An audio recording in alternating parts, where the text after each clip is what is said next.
Muy buenos días, que el Señor les bendiga. Vamos a orar, vamos a pedirle al Señor que sea Él hablándonos a través de su palabra.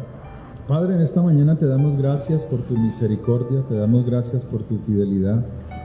Gracias porque tú eres Dios bueno, porque tú eres Dios misericordioso, porque tú, Señor, eres nuestra fortaleza, porque tú, oh Dios, eres quien nos ayudas y nos sustentas con tu mano poderosa. Gracias, oh Padre eterno, porque en ti están nuestras fuerzas, porque en ti está todo lo que somos, oh Dios eterno.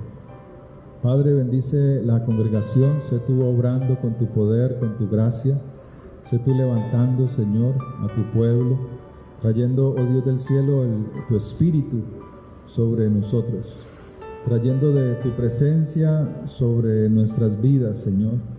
Sé tú obrando, Señor, porque tú eres Dios grande, porque tú, Señor, eres la fortaleza de nuestra alma, Señor, de todo nuestro ser.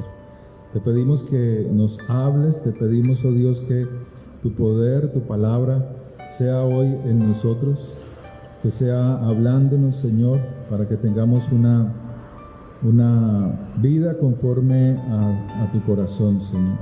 En el poder de la sangre de tu Hijo Santo, gracias, oh Dios, por tu fidelidad, gracias por tus misericordias, en el nombre de Yeshua. Amén y amén. Hoy quiero hablarles, o Dios quiere hablarnos acerca de lo que es la misericordia. La misericordia es una virtud que nos inclina a nosotros, a todo ser humano, a un ser humano sensible, inclina el ánimo a compadecerse de los sufrimientos y dificultades o miserias del prójimo, de las otras personas. Es bueno ser misericordioso, es bueno serlo. A veces nuestra mente, nuestros corazones no son llenos de misericordia, y eso a veces sucede porque muchas veces llevamos el juicio por delante, juzgamos viendo lo que vemos externamente y no nos dejamos guiar por la misericordia, que es un mandamiento de Dios. La misericordia es uno de los mandamientos que también están establecidos en la Biblia, ¿sí? En la Escritura hebrea. Quiero invitarle que abra precisamente su Biblia en Mateo capítulo 12. Mateo capítulo 12. Y en este pasaje vemos una situación que debe de ser importante para nosotros.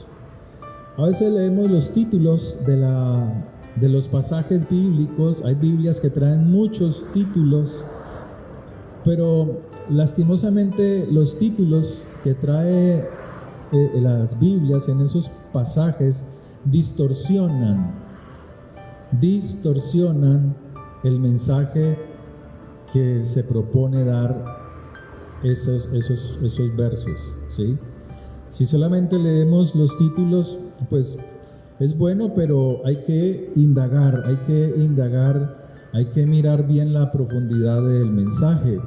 Por ejemplo, en mi Biblia, en la Biblia que uso, que se llama Plenitud, en el capítulo 12 dice Jesús, Señor del día de reposo. Ese es el título que ponen allí en esta Biblia.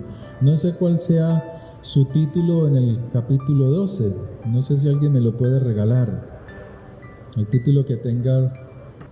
La Escritura dice en el verso 1: en aquel tiempo iba Jesús por los sembrados. O sea, era necesario pasar por los sembrados en un día de reposo. O sea, se dirigían hacia una sinagoga. Y sus discípulos tuvieron hambre, o sea, iban a congregarse en la sinagoga, y pasando por los sembrados tuvieron hambre y comenzaron a arrancar espigas y a comer. A veces sucede así, a veces vamos para la iglesia, pero usted antes de irse para la iglesia, usted puede arrimar a una tienda, a una panadería y tomarse algo, comerse algo, ¿sí?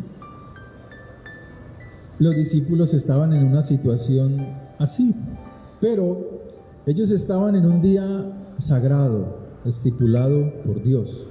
Y hoy no les voy a hablar acerca del día sagrado, solamente vamos a ver el contexto que está dentro de este pasaje. Dentro de ese mandamiento que había para los días sagrados, pues había unos especiales acerca de la comida, ¿sí?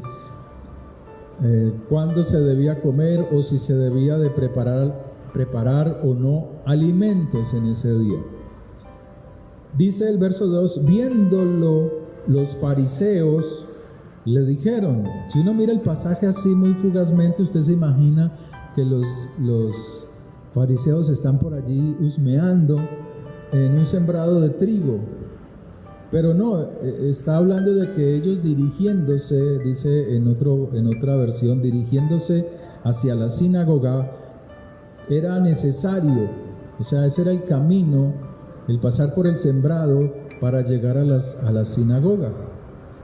Y los fariseos, que eran, algunos de ellos eran los jefes de la sinagoga o los encargados de dirigir la reunión dentro de la sinagoga como un lugar como este, como lo que hoy llamamos iglesias, o mejor dicho, templos.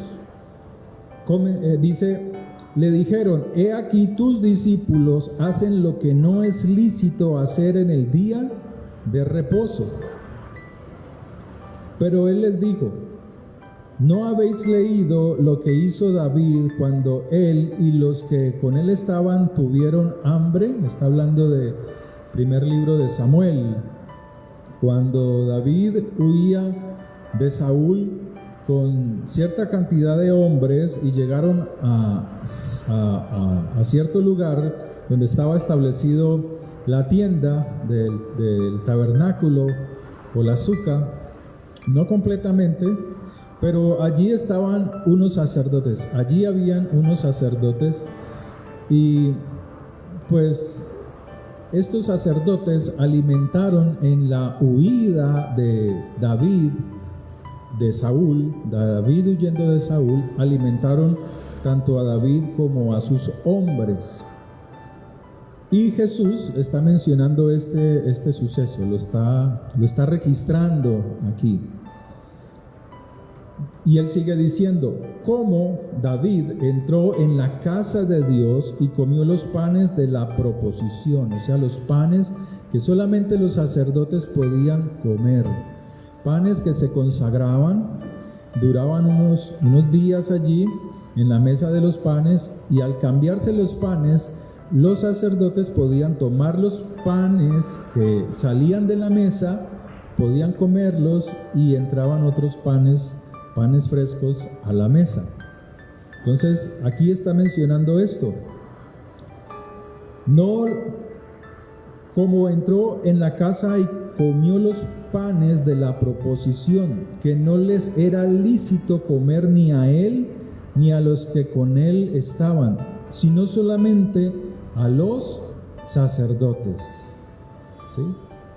Aquí Yeshua está recalcando algo, que hay algo que está por encima de una tradición o por encima de una norma, y es el salvaguardar la vida de la persona, salvaguardarla, hacer que esa persona exista, siga existiendo. Cuando tú das alimento a tu casa, uno como padre se preocupa por traer alimento a la casa para que la casa, los hijos, el hogar tenga vida. ¿Sí? Cuando usted trabaja para darle vida a través del alimento a sus hijos, a su familia. Aquí los discípulos van caminando, tienen fatiga, tienen hambre y ellos echan mano de los espigos, del fruto. Y los fariseos hacen un reclamo porque ellos en el día de Shabbat estaban infringiendo la ley, el mandamiento. Pero el Señor les trae a recordar un suceso acerca de cómo el rey David, habiendo sido ungido como rey, pero huyendo de Saúl, teniendo fatiga, acude al lugar donde está la presencia de Dios, donde están los representantes de la presencia de Dios, que son los sacerdotes. Y dice la escritura que David pidió comida para él y sus hombres, y dice que los sacerdotes dieron a David alimento, porque era necesario salvaguardar la vida de sus prójimos. En este caso eran David y sus hombres. Eso está en primer libro de Samuel, capítulo 21, 6. Así el sacerdote le dio pan sagrado, porque allí no había otro pan sino los panes de la proposición, los cuales habían sido quitados de la presencia de Jehová, porque se iba a colocar otros panes frescos, para poner panes calientes. ¿Sí entiende lo que está sucediendo? Era una forma en que los levitas en el sacerdocio servían en el templo, pero el pan que retiraban de la mesa, los sacerdotes con eso se alimentaban, con eso desayunaban, con eso comían por la tarde.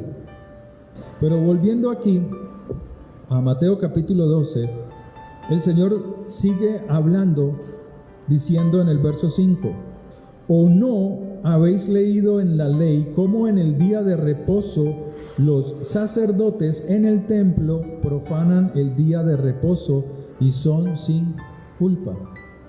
O sea, les es necesario transgredir por la labor que tienen, por el oficio que tienen, esa regla, porque ellos tienen que preparar los alimentos o comer de los alimentos. Les es necesario profanarlo para poder suplir, para poder cumplir con el servicio en el templo. Verso 6: Pues os digo que uno mayor que el templo está aquí.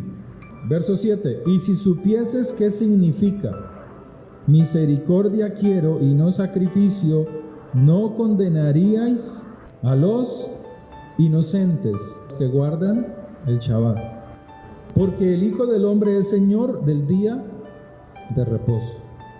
¿De qué está hablando todo este pasaje? De la misericordia. Que por encima del Shabbat, que por encima del día de reposo, hay que hacer misericordia. Que aún en el día sagrado hay que hacer misericordia. Hay personas que malinterpretan mal este pasaje, diciendo que Jesús está aboliendo el día sagrado del Shabbat. No, aquí no está hablando de abolir. Aquí está hablando de que hay que hacer misericordia aún en el día que ellos, los judíos, tienen como sagrado. Que vale más la vida del hombre, el sostenimiento de la vida del hombre, que el cumplir con ritos, que el cumplir con sacrificios que no producen vida. No hago misericordia. Por eso el Señor dice en uno de los pasajes: vosotros me alabáis con palabras, pero vuestro corazón está lejos de mí, lejos de mis mandamientos. Porque el amor que ellos manifestaban a Dios eran palabrerías, pero no eran acciones que mostraran dentro de ellos frutos de arrepentimiento, verdaderos frutos de misericordia. Entonces la misericordia es una virtud que todo creyente como nosotros debemos tener. Virtud que inclina nuestro ánimo a compadecernos de los sufrimientos y las miserias de otra persona. Hay personas que necesitan misericordia. Hay personas que necesitan que tú muestres amor, que tú muestres el amor de Dios, que tú les manifiestes misericordia, compasión a ellos. Y la compasión es el sentimiento, es un sentimiento de pena, de ternura, de identificarnos ante los males del prójimo. Ayer estaba por Siloé, estaba con mi esposa, subimos los sábados por allá. Estacioné en toda una esquina, bien arriba, en la parte de Siloé, y me estacioné en una esquina. Y en aquella esquina, al lado mío, donde me había parqueado, había un hombre, un anciano, peludo, barbudo, sucio, sin zapatos, y estaba acostado en un asiento de esos de cemento. Cuando yo lo vi, en mi mente juzgué y dije, debe de estar borracho, porque él trataba de despertarse, pero no se despertaba. El sol de la mañana daba a su lado. Entonces, no sé por qué, de esas cosas que uno como que se olvida de hacer misericordia. Somos luz, pero se nos olvida el propósito por el cual hemos venido a este mundo. Y estuve un rato allí esperando a mi esposa. Eran más o menos las 10 de la mañana, 10 y media, cuando un hombre joven se acerca donde está el anciano y le dice al anciano, despierta porque te vas a caer y te puedes golpear si caes al suelo. Entonces se lo despierta el señor. El anciano muy pesadamente trata de despertarse, no puede. Y él dice estas palabras, el joven dice estas palabras: voy a traerte un cafecito. Cuando él dice voy a traerte un cafecito, yo reaccioné. Yo dije, Dios mío, llevo 20 minutos aquí y no le he tendido la mano a este hombre que está tal vez necesitado es de un desayuno, y yo lo estoy juzgando mal, creyendo que está borracho. Entonces, dentro del carro habían buñuelos, pan de bonos, habían varias cosas. Entonces yo dije, voy a esperar que este hombre traiga el café y yo le comparto de lo que tengo acá. Pues hermano, ese joven nunca apareció. No apareció. Entonces yo dije, wow. Entonces salí del carro y me acerqué a él, no despertaba. En resumidas cuentas, llegó mi esposa, nos pusimos de acuerdo, fui a comprar el café, un cafecito, se le dio de lo que teníamos. Y él se comenzó a desayunar. Reflexionaba yo diciendo, Dios mío, a veces nos olvidamos de hacer misericordia. Nos olvidamos de la necesidad de la otra persona, del que verdaderamente necesita. Yo le preguntaba al caballero, ¿qué necesidades tiene? Y él dice, ni siquiera me dijo estoy en la calle, ni siquiera me dijo estoy solo. Me dijo, mira, mis manos y mis pies están con artritis, estaban todos torcidos. Nos olvidamos, como dice la escritura, de mirar la necesidad del pobre, porque cuando ayudamos al pobre o cuando hacemos misericordia al necesitado, dice la escritura, a Dios prestamos. Estos hombres que están aquí en Mateo capítulo 12 se habían olvidado de la misericordia. El Jesús que usted tiene y que no ha podido comprender es un Jesús, sí, al cual usted le ora y alaba. Pero si usted entendiera lo que es este Jesús para los judíos, usted entendería mejor las cosas. Porque este Jesús es un rabino, este que está aquí en la escritura. Él es un rabino. Él le llaman rabí, le llaman maestro, que son palabras mayores dentro del judaísmo. Son palabras donde se reconoce a alguien que tiene gran sabiduría, que tiene gran conocimiento de la vida, de la creación de Dios. Este es Él, este Yeshua, este que está aquí en la Biblia. Y él, por la simple razón de ser maestro, en una palabra más elevada, rabino, debía tener honra, debía tener reconocimiento, y los fariseos no lo reconocían. Si usted investiga un poco más acerca del judaísmo de hoy, pues uno puede ver que ellos a los sabios les tienen mucho respeto, les tienen mucha admiración por la simple razón de ser sabios, personas de mucho estudio de la ley, de las escrituras. Y Jesús, Yeshua, era uno. Él era uno de ellos. Él era un gran maestro, un gran rabino, un gran rabí.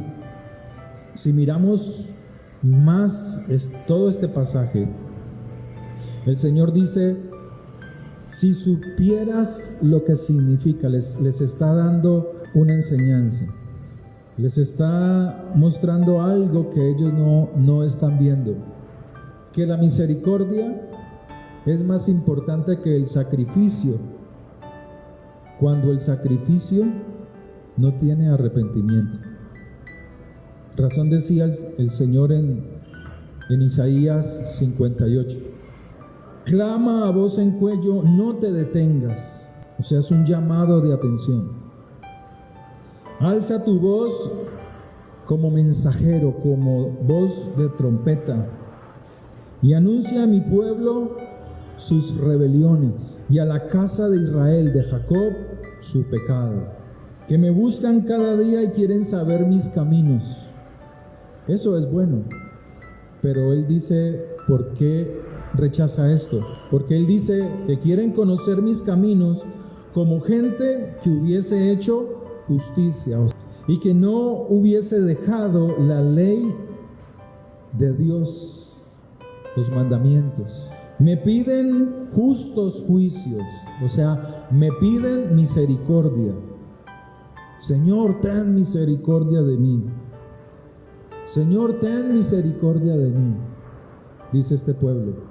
Y quieren acercarse a Dios, porque dicen: ayunamos y no hiciste caso.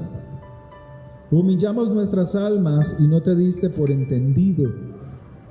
O sea, hicieron todos los méritos posibles para alcanzar misericordia de Dios. Pero el Señor está haciendo aquí un reclamo a este pueblo. Y Él les dice: he aquí, en el día de vuestro ayuno, buscáis vuestro propio gusto y oprimís a todos vuestros trabajadores. ¿No tenían qué? Misericordia. He aquí que para contiendas y debates ayunáis, o sea, no para doblegar verdaderamente el corazón a Dios, sino para mostrarse, como el Señor decía, iban a la sinagoga y ayunaban, habiendo un fariseo y decía: Señor, yo soy un hombre justo, no soy como este publicano, sino que delante de ti soy justo, porque doy mis ofrendas y mis diezmos. Pero no había justicia en este hombre. Y estos son iguales. Para herir con el puño, golpes. ¿Cómo hieres con el puño? Dando golpes. Inicuamente, o sea, sabes lo que estás haciendo. No ayunéis como hoy, para que vuestra voz sea oída en lo alto. Es tal el ayuno que yo escogí, que en el día aflija el hombre su alma, que incline su cabeza como junto y haga cama de cilicio y de ceniza. ¿Llamaréis esto ayuno y día agradable al Señor? Entonces el cristiano dice: no, vea, no hay que hacer sacrificio. Entonces la gente deja de ofrendar, de orar, de ayunar, de diezmar, porque no hay que hacer sacrificios. Y no entienden la Escritura. Aquí lo que Dios está hablando es que dejaron la justicia, el buen comportamiento, abandonaron la misericordia, oprimen al trabajador. ¿No es más bien el ayuno que yo escogí, desatar las ligaduras de impiedad, soltar las cargas de opresión y dejar ir libres a los quebrantados y que rompáis todo yugo. Claro, ese es el primer paso del ayuno, romper las ligaduras de impiedad. No es que partas tu pan con el hambriento y a los pobres errantes albergues en casa, que cuando veas al desnudo lo cubras, o sea, que no te burles. ¿Cuántas veces tú ves una persona desnuda en la calle y hay cristianos de pacotilla que se burlan de ellos? Aquí nomás en Siloé hay una señora que mantiene desnuda allí en la iglesia. O ese es hombre o mujer. Y la gente, cristianos, se burlan. Su burla solamente lo único que está manifestando es lo malo que hay en el corazón de estos, la maldad que hay. Que cuando veas al desnudo lo cubras y no te escondas. Pero fíjese de quién, de tu hermano. O sea, aquí está hablando de tu prójimo que tiene la misma fe en Dios, al igual que tú. De tu hermano. Entonces nacerá la luz, nacerá tu luz como el alba, y tu salvación se dejará ver pronto. ¿Se acuerda del pasaje? El Señor dice: vosotros sois la luz del mundo, pero si la luz se pone debajo de un almud, ¿cómo podrá alumbrar aquella luz? No se mete la luz debajo del almud, sino que se pone encima de la mesa para que todos los que estén allí en derredor vean la luz. La luz son tus obras. La luz son tus obras, las buenas obras que tú haces, no para salvación, sino porque conoces al Señor. Y tu salvación se dejará ver pronto, e irá tu justicia delante de ti. O sea, no irá tu pecado delante de ti, sino que irá la justicia. O sea, Dios nos ve con agrado. Amén. Y la gloria de Jehová será tu retaguardia. O sea, tendrás protección. Tendrás la protección de Dios. Ayer escuchaba, me contaba dentro del trabajo que hace una persona, me decía: vea, es que mataron a tal persona, mataron a la niña, a una compañera de trabajo ayer. Una noticia de esas a las 8 de la mañana. Le estaban informando a mi esposa esa situación. Entonces yo le decía: ¿cómo? Así, que mataron una trabajadora de allí de la empresa. La asesinaron. Y al hermano lo habían asesinado antes. Porque a veces se camina, o a veces las personas caminan en injusticia. Y Dios está diciendo que si tú cumples este mandamiento de la misericordia, tu justicia irá delante de ti y la gloria del Señor será tu escudo, tu retaguardia. ¿Por dónde ataca Satanás? Por la retaguardia. Cuando tú estás orando y clamando y crees que las cosas están todo chévere, todas bonitas, ¡pam!, Satanás se mete por detrás porque te descuidaste y comienza a derrumbarte cosas por aquí y a derrumbarte cosas por acá. Entonces invocarás, o sea, tu oración, invocarás y te oirá Jehová. Clamarás y dirá él: heme aquí, o sea, vendrá rápidamente a atenderte. ¿Por qué? Porque estás cumpliendo con la misericordia, con la justicia. Si quitares de en medio de ti el yugo, el dedo amenazador y el hablar pendejadas, tonterías, vanidades, y si dieres tu pan al hambriento y saciares al alma afligida, esto es muy hermoso. Hágalo y verá cómo usted se va a sentir pleno. Se le va hasta a olvidar sus problemas. Cuando usted ayuda de corazón a su prójimo, usted verá cómo su corazón se limpia, cómo su corazón se sana, porque usted entiende y ve que usted está mejor que aquel que tiene necesidad. Hágalo. Yo no le estoy diciendo que, ay, pasó el loco fuma marihuana por aquí y le di el desayuno y le di una caja de chicle. Ah, pues él las va a coger y las va a ir a vender para seguir fumando. Usted tiene que discernir, usted tiene que discernir quién es. Por eso la escritura es clara. Si ves a tu hermano, Jesús lo dijo, Jesús, mira allí tu madre y tus hermanos son. Mi madre y mis hermanos son todos aquellos que hacen la voluntad de mi Padre. Allí está claro quiénes son. Pero a veces vas a encontrar gente que no sabes. Vas a encontrar gente que necesita de misericordia. Y cuando los estés atendiendo te vas a dar cuenta si lo que estás haciendo es correcto o te equivocaste. Ellos mismos te van a decir, con un gracias, con un Dios te bendiga, que Dios bendiga tu casa, que nunca falte. Allí te vas a dar cuenta si fue correcto o no esa ayuda. Si quitares de en medio de ti el yugo, el dedo amenazador, o sea, la acusación,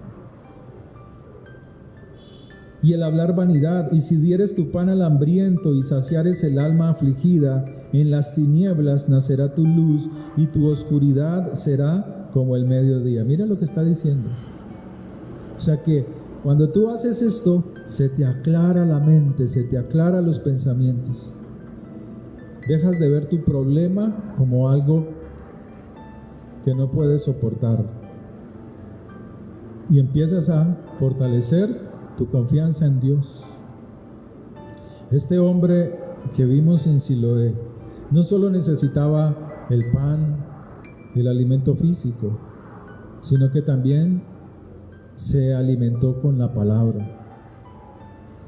También abrió su corazón al Señor, porque lo necesitaba. Y su semblante, a pesar de que estaba sucio y abandonado, cambió totalmente. Cambió. Porque a veces podemos traer alegría al corazón de otra persona.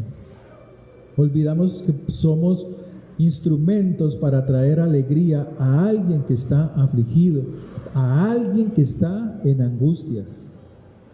Una palabra, algo que podamos, un detalle, olvidamos que somos esa clase de instrumentos en las manos de Dios. Jehová, nacerá tu luz y tu oscuridad será como el mediodía, y en las sequías saciará tu alma, y dará vigor a tus huesos. Serás como huerto de riego y como manantial de aguas, cuyas aguas nunca faltan. Y los tuyos edificarán las ruinas antiguas, los cimientos de generación y generación. Levantarás y serás llamado reparador de portillos, restaurador de calzadas para habitar. ¿Qué está diciendo aquí? Que cuando tú haces misericordia con alguien, aún hasta tu descendencia recogerá lo bueno que has hecho. Hasta tus descendientes. Si retrajeres del día de reposo tu pie, de hacer tu voluntad en mi día santo, y lo llamaréis delicia, santo, glorioso de Jehová. Es que hay mucha gente que celebran el día de reposo, sea como muchos conocemos, o aún los mismos cristianos, para ellos el domingo, pero ni en ninguno de esos 2 días hay deleite en ellos. Van a las congregaciones y salen con la misma carga que llegaron a la iglesia, porque hacen su voluntad, porque han abandonado la presencia de Dios. Si el sábado y el lunes no oran, pues mucho menos en semana, que están ocupados en sus quehaceres. Cuando el Señor dice todos los días, si tú lees Deuteronomio, el Señor dice, cumplirás esta ley todos los días y hallarás bendición sobre tu vida. Pero no, el cristianismo que ha hecho nos ha sacado de estas leyes de Dios, porque el cristiano dice, ya las leyes y los mandamientos no hay que cumplirlos, porque ahora hacemos caso desde el Nuevo Testamento. Eso es mentira, eso es falso, porque fíjese, la misericordia de Dios se hablaba en el Antiguo Testamento, Es más, se habla más de la misericordia y de hacer misericordia en el Antiguo Testamento que en el Nuevo. Si retrajeres del día de reposo tu pie de hacer tu voluntad en mi día santo y lo llamares delicia, santo, glorioso, y lo venerares, no andando en tus propios caminos, esa es la manera de reverenciar a Dios, ni buscando tu voluntad, ni hablando tus propias palabras, entonces te deleitarás en Jehová y te haré subir sobre las alturas de la tierra y te daré a comer la heredad de Jacob tu padre, porque la boca del Señor lo ha hablado. Amén. Tener misericordia es un mandamiento de Dios. Tanto así que el Señor dice: sed pues misericordiosos, como también vuestro Padre es misericordioso. Antes sed benignos unos con otros, misericordiosos, perdonándoos unos a otros, como Dios también os perdonó a vosotros en Cristo, en Yeshua HaMashiach. Pero nos olvidamos de ser misericordiosos, aún hasta con la casa de Dios. El Salmo 48:9 dice: nos acordamos de tu misericordia, oh Dios, en medio de tu templo. En la Biblia dice que un centurión romano, alcanzó misericordia de Yeshua, porque él a los judíos le construyó una sinagoga. Tenía su siervo enfermo y el Señor no lo quería sanar, porque él fue primero a la casa de Israel. Jesús no vino a los de afuera, sino que él vino a la casa de Israel. Pero ¿sabe qué pasaba? Que los gentiles de ese momento, romanos, la mujer sirofenicia, le creían más a Yeshua que muchos de los judíos. Por eso él tenía que hacer milagros aún a los de afuera. Lucas 7:5, léalo. Lucas capítulo 7.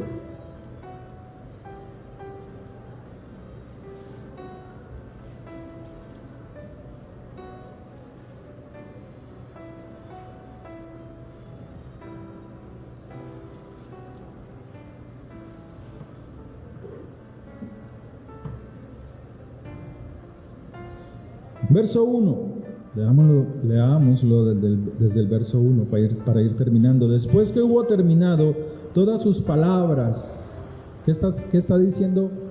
Estaba enseñando. Cuando ustedes lean la escritura y Jesús estaba hablando, está enseñando, trayendo conocimiento. Al pueblo que le oía entró en Capernaum. Y el siervo de un centurión, a quien éste quería mucho, estaba enfermo a punto de morir. Cuando el centurión oyó hablar de Jesús, le envió unos ancianos de los judíos rogándole que viniese y sanase a su siervo. ¿Saben dónde estaba Jesús aquí? ¿En dónde estaba? ¿En dónde estaba? ¿Dónde estaba enseñando? No les oigo. En una sinagoga. Es que usted tiene un concepto muy erróneo de Jesús, porque usted tiene un Jesús católico. Entonces, como las películas te muestran a un Jesús andando por el monte, caminando con sus discípulos, un poco de vagos, caminando por allí en medio del pastizal y en medio de los árboles, comiendo yo veo un grupo de 12 personas metidas en un campo abierto y estando allí sentados, así estén hablando, para mí son unos vagos. Entonces ese es el concepto que usted tiene, porque usted todavía no ha salido del Jesús católico, y se lo aseguro que este año celebrará Navidad, porque tienes un Jesús católico. Ese es el problema de ustedes y de muchos cristianos. Y no los estoy regañando, les estoy hablando conforme a la palabra de Dios. Entonces Dios quiere que entiendas que este Jesús, este Yeshua, está en una sinagoga enseñando. Y viene alguien y le dice: qué pena, Señor, interrumpirte delante de toda esta gente. Pero es que un siervo del centurión está enfermo. Mira lo que dice la escritura. Verso 4: y ellos vinieron a Jesús y le rogaron con solicitud, diciéndole: es digno que le concedas esto, porque ama nuestra nación.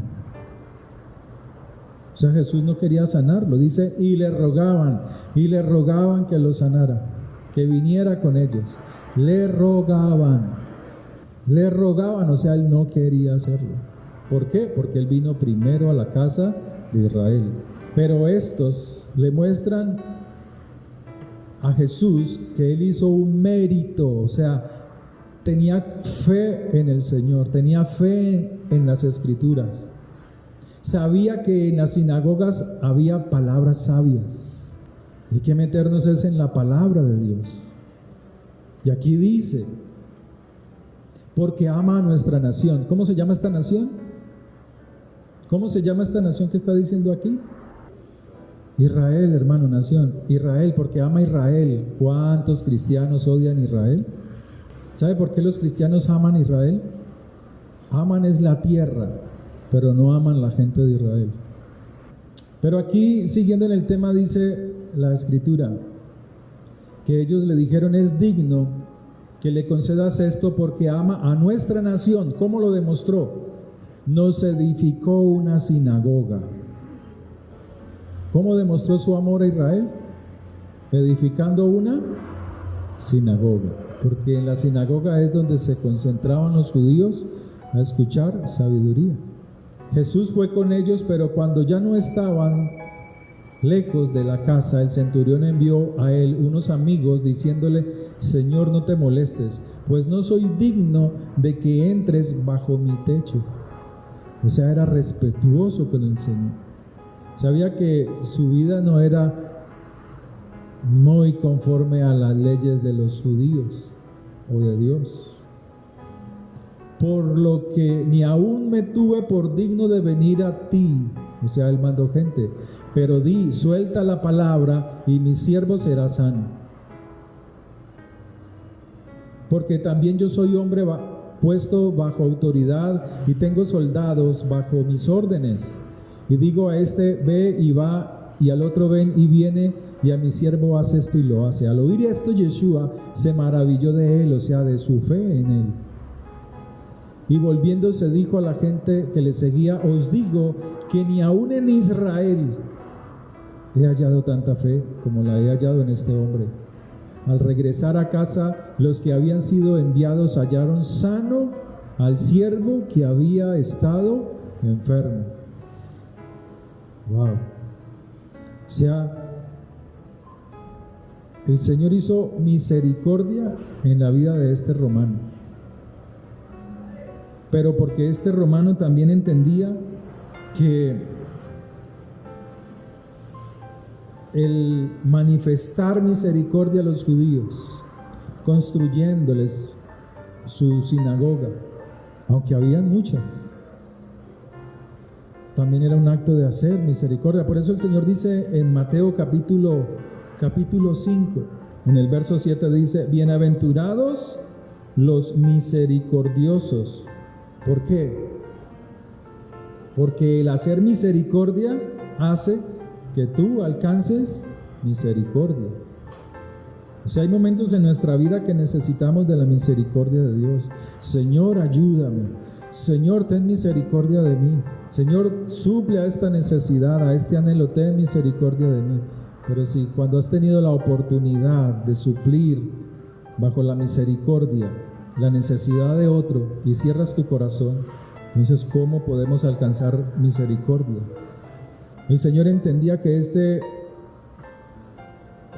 romano había creado algo importante, había fabricado, había hecho una sinagoga donde los judíos se podían reunir para que la palabra de Dios se mantenga. Y si usted lee en la Biblia, encontrará muchísimos versículos donde Jesús está en la sinagoga sanando enfermos y trayendo el evangelio. Y precisamente en las sinagogas fue donde dentro de ellas donde Él hizo más milagros. Él no fue en la calle, como en las películas, que va por ahí caminando ahí en el pastizal. No, mira, Mateo 4:23. Recorrió Jesús toda Galilea sanando en las sinagogas. Mateo 9:35, predicando el evangelio, ¿en dónde? En todas estas y aldeas. ¿Y en dónde estaba? En las sinagogas de ellos. Mateo 12:9-10, sanó a uno que tenía la mano seca. Mateo 12:22, sanó a un ciego y mudo. Mateo 13:54, hacía milagros en las sinagogas de ellos y enseñaba, y se maravillaban. Marcos 1:21, en una sinagoga liberó a un endemoniado y enseñaba. Estaba enseñando y ¡pran!, se levantó un endemoniado en una sinagoga. No se le haga raro que dentro de las iglesias donde hay personas endemoniadas, yo no estoy diciendo que usted esté endemoniado, pero la gente se dice, ay, pero ¿por qué en las iglesias hay demonios? Hay gente endemoniada. Pues eso es hasta bíblico. Mira, que en una sinagoga el Señor está enseñando, Marcos 1:21, y entraron en Capernaum en los días de reposo, o sea, en un Shabbat. Entrando en la sinagoga enseñaban y se admiraban de su doctrina, porque les enseñaba como quien tiene autoridad y no como los escribas. Pero había en la sinagoga de ellos un hombre con espíritu inmundo. Estoy en Marcos 1:23, que dio voces diciendo, ¿qué tienes con nosotros, Yeshua HaMashiach, o Yeshua el Nazareno? ¿Has venido para destruirnos? Sé quién eres, el Santo de Dios. Pero Yeshua le reprendió. ¿Y qué hacen los cristianos? Se ponen a hablar con los demonios que tiene la persona. ¿Cómo te llamas? ¿Quién eres? ¿Por qué estás allí? Pero Yeshua le reprendió diciendo, cállate y sal de él. ¿Sí ven? ¿Dentro de una qué? Sinagoga. Allí mismo, en Marcos 1:39, y predicaba en las sinagogas de ellos en toda Galilea y echaba fuera a los demonios. Dentro de las sinagogas. ¿Lo busco más? Por aquí tengo un poco. ¿No todos qué? No todos los milagros fueron en las sinagogas, pero la mayoría, si usted se pone a analizar los milagros de Jesús, la mayor parte fueron dentro de la sinagoga. Sí, en el templo no, es que en el templo no se enseña. En el templo no hay instrucción. Por eso les asombraba que Jesús a los 12 años estuviera en el templo y estuviera enseñando. Por eso cuando fue al templo en el tiempo de la Pascua, se asombraban porque en el templo no se enseña. Los sacrificios, solo sacrificios. El templo era solo para sacrificios y la oración. Pero en las sinagogas es donde el pueblo se reunía, en las sinagogas de cada ciudad, para cada sábado reunirse y recibir instrucciones, recibir esto que estamos haciendo hoy, enseñanza. Para eso, para que el pueblo se reuniera en el templo de Jerusalén, tenían que esperar las fiestas de primavera, Pascua, panes sin levadura, primicias, y las fiestas de otoño, ¿sí? Tabernáculos, expiación y tabernáculos, tenían que esperar eso, o Sukkah, pues. ¿Qué tenemos que hacer nosotros? Misericordia. Y nuestras obras deben de estar acompañadas de un verdadero arrepentimiento. Que haya un verdadero arrepentimiento. Usted puede venir a la congregación, muchos pueden ir a las iglesias, pero que no nos suceda como el Señor les dice en uno de estos evangelios: vuestros corazones están lejos de mí porque solo me adoran con palabras, pero la misericordia, la bondad no existe en ellos. Y el Señor quiere que cumplamos con el mandamiento. que desarrollemos esa cualidad que debe de haber en nosotros, esa virtud que nos inclina a tener compasión, nos lleva o inclina nuestro ánimo a tener compasión, a compadecerse de los sufrimientos de otras personas, porque nosotros somos la luz y la sal del mundo. Amén. Amén. Que el Señor les bendiga, hermanos. Oremos. Padre, en esta mañana te damos gracias por tu misericordia y te damos gracias por tu bondad y por tu favor. Hoy ponemos delante de ti nuestra vida, pidiéndote que nos fortalezcas, que nos ayudes, que podamos ser instrumentos de amor, de misericordia aún para con nuestro prójimo más cercano, con el que está en la casa, con un padre, con una mamá, con un hermano, que podamos ser ese instrumento en tus manos. Dígale, Señor, gracias por tu misericordia, gracias por la vida eterna, gracias por darme tu paz, tu salvación, tu amor. Bendice nuestro hogar, bendice nuestra casa. En el nombre de Yeshua, bendice, oh Dios, esta congregación, porque tuyo es el poder, porque tuya es la gloria, Señor, en el poder de tu nombre santo. Gracias, Padre. Gracias por tu misericordia, gracias por tu fidelidad, Señor. Vamos a orar un momentico por la vida de nuestra hermanita Melba García, que es la hermana de nuestro hermano Humberto. Vamos a orar por ella, por la empresa donde trabaja, que sea Dios ayudándola, bendiciéndola, guardándola. Ella trabaja en Volkswagen, en Alemania. Entonces vamos a orar por ella, por la vida de sus hermanos, que sea Dios obrando en cada uno de ellos, sanando y restaurando, y aprovecho que estamos aquí para que oremos por ellos. Padre, en tu nombre elevamos nuestra voz delante de ti por la vida de nuestra hermana Melba García. Padre, sé tú obrando en ella, sé tú obrando y colocando tu mano en la empresa donde trabaja. Tú conoces esta empresa, Señor. Padre, sé tú levantándola, guardándola de todo temor, de toda amenaza, Señor, que vaya en contra de su vida, de sus finanzas. Sé tú, oh Dios del cielo, trayendo tu bendición. Y ponemos esta empresa en tus manos, Señor, pidiéndote que seas tú colocando sabiduría, inteligencia, humildad en aquellos que dirigen esta empresa. Que seas tú colocando en estos dirigentes, gerencia, en cada uno de ellos, en el gerente comercial, Señor. Sé tú colocando en ellos sabiduría para sacar esta empresa adelante, sacarla a flote, Señor. Padre, oro, Señor, por cada uno de los empleados de esta empresa en Alemania.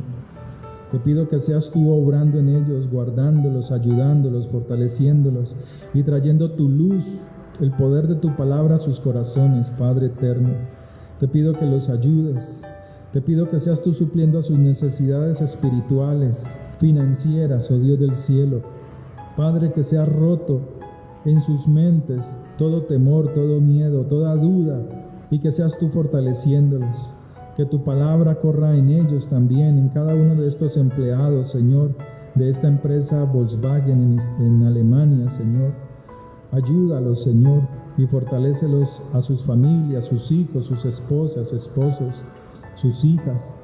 Padre, muchos de ellos tienen responsabilidades sosteniendo estas familias, a sus padres, a sus hermanos, Señor, a sus hijos, a cada uno de ellos, Padre. Padre, ayúdales, Señor. Rompe, oh Dios, todo dedo amenazador. Rompe, oh Dios, todo lo que trae quiebra, Señor, a las empresas, Señor. Padre, destruye, oh Dios del cielo, todo gobierno, Señor, o toda intención de los gobiernos para dañar las empresas. Y por el contrario, sácalas adelante, Señor, porque tu palabra, y aún en la economía, Señor, se entiende que por medio de las empresas privadas, los países se sostienen, Señor, no entran en crisis. Padre, yo te pido que seas tú obrando en esta empresa y en sus trabajadores, y en la vida de mi hermanita Melba García, en la vida de Julián. Llénalos de tu gracia, llénalos de tu favor, en el poder de la sangre de Yeshua, Señor. Padre, limpia y purifica con tu poder, Señor, todo lo que no es tuyo, Señor, y saca a flote, Señor, estas empresas, en el nombre de Yeshua HaMashiach. Amén y amén. Padre, oro por las ofrendas, oro por los diezmos, que seas tú obrando, Señor, con tu poder en esta congregación. Gracias por tu misericordia y por tu fidelidad. La bendición del Señor sea en cada uno de ustedes. Amén y amén. El Señor les bendiga.